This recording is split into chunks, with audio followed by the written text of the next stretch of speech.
그렇게 하는 이유는 임차 보증금이 없어지면은 요 소액 임차인 같은 경우에는 생존이 자체가 좀 힘들어질 수 있기 때문에 그런 거를 좀 제도적으로 최우선적으로 좀 보장을 보호를 좀 해주는 겁니다.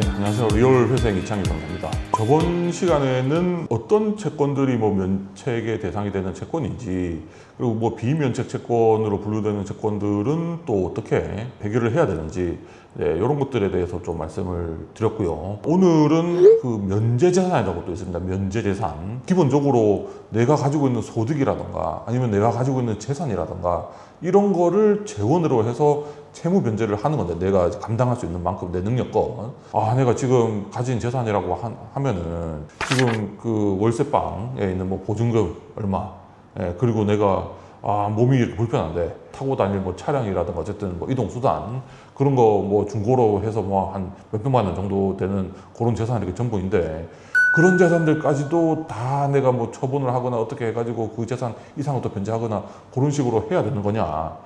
결론부터 말씀을 드리면은, 국가에서도 채무자가 채무를 갚아야 되는 거는 맞는데, 그렇다고 해서 내가 생존의 위협을 받을 정도로 내가 가지고 있는 건 모든 걸 다 털어가지고 그렇게 또 돈을 갚으라고 할 수는 없지 않겠습니까? 그래서 최소한의 생활을 위한 재산들 같은 경우에는 갚아야 되는 재산 범위에서 좀 빼줍니다. 요거를 좀 면제재산이라고 하고요. 그러면은 면제재산이라고 하는 거는 어떤 것들을 좀 면제를 해주냐. 임대차 보증금 같은 경우에 각 지역별로 주택임대차 보호법이나 이런 거에 따라 가지고 최우선적으로 좀 보호를 해주는 그런 금액들이 좀 있습니다. 일단 그 금액은 건물주한테 문제가 생겨가지고 이게 경매로 넘어간다고 하더라도 임차인 중에서도 소액 임차인한테 어떻게 됐건 최우선적으로 좀 변제를 하도록 해줍니다.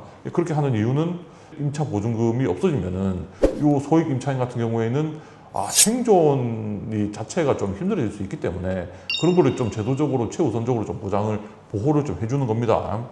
그래서 이거는 회생 또는 파산에서도 좀 마찬가지고 그 정도 금액 정도를 빼줍니다. 그래서 내가 만약에 3천만 원 정도 보증금이 걸려있다. 지역에 따라서 조금 차이는 있지만 어떤 특정 지역에서 만약에 최우선적으로 보호해주는 금액이 한 2,500만 원이다 라고 하면은 3천만 원에서 2,500만 원을 뺀 나머지 한 500만 원 정도의 재산이 있다. 그래서 그 500만 원 이상을 어떻게든 변제를 해라. 라고 좀 해주는 것 같습니다.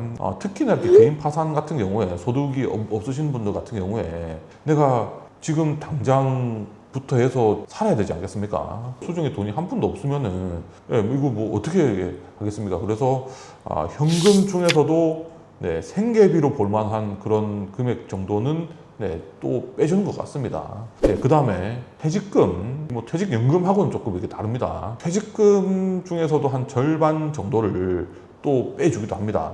국민연금도 그렇고, 공무원연금도 그렇고, 아까 제가 말씀드린 퇴직연금도 그렇고, 노후에 근로활동을 하지 못하는 또는 할 수 없는 그런 상황이 됐을 때, 그때 이제 뭔가 내가 생활을 하기 위해 가지고 필수적으로 필요한 돈들이니까, 그거는 이제 다 빼준다. 그래서 내가 회생이라든가 파산 이런 거를 하면은 정말로 내가 빈털터리가 되는 거냐.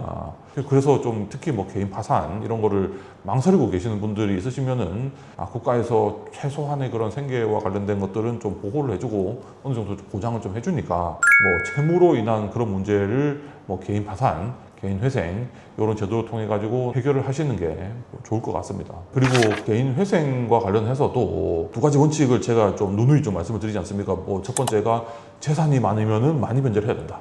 또는 소득이 많으면은 또 많이 변제를 해야 된다. 이런 말씀을 좀 드리는데, 그 재산과 관련해서도 조금이라도 내 재산을 좀 줄일 수 있다. 그래서 내가 너무 많이 변제를 해야 되지 않을까 그렇게 좀 걱정을 하시는 분들도 이렇게 좀 내 재산을 좀 줄일 수 있는 방법들이 좀 있으니까 일단 전문가들한테 좀 상담을 받아보시는 거를 권해드립니다. 다음 영상에서도 조금이라도 도움이 될 만한 그런 영상들을 준비해서 다시 찾아뵙도록 하겠습니다. 감사합니다.